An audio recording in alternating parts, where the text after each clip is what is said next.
दोस्तों आइए आज संग Bhojpuri writer and Bhim artist के चैनल पे तमाम भोजपुरिया समाज एंड मैथिली समाज को स्वागत एंड वेलकम करते हैं।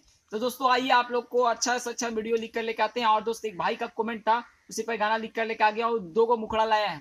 एगो सेट जो कि मैथिली में, एगो जो सोहर गीत है, एक भाई का कमेंट था वो हम भोजपुरी में लाए हैं। और दोस्त बताइएगा कैसा गाना है, बहुत अच्छा गाना है। आप लोग ध्यान से शुरू से अंत तक वीडियो देखिए, तब आप लोग को समझ में आएगा।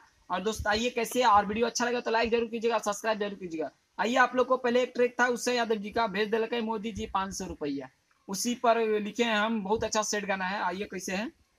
मिले ना यही बउगे सुनहरा जइया, मिले ना यही बउ हगे, मिले ना यही बउगे सुनहरा जइया, तोरे चलते मारे छो बानी बड़का भैया, तोरे चलते मारे छो बानी बड़का भैया।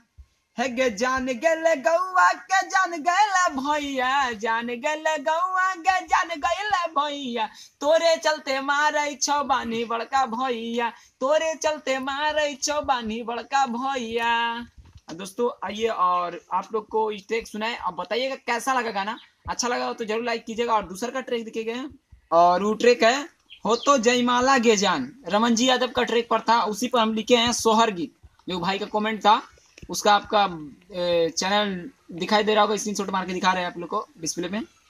लिहला जनमवा ये बाबू खिललैया गनमा हो, लिहला जनमवा ये बाबू खिललैया गनमा हो, दादा दादी नाचै छै खूबे, दादा दादी नाचै छै खूबे, गाई के सोहरवा हो, दादा दादी नाचै छै खूबे, गाई के सोहरवा हो।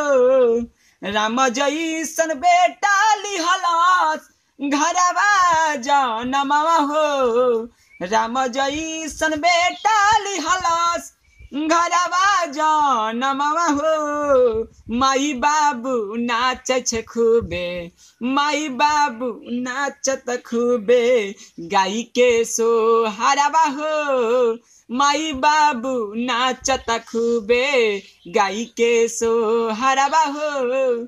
दोस्तों बताइएगा आप लोग को कैसा लगा वीडियो। अच्छा लगा तो जरूर चैनल को सब्सक्राइब कीजिएगा और इस तरह का कमेंट कीजिए। आप लोग को कमेंट का जवाब देते रहेंगे। मिलते हैं अगले वीडियो।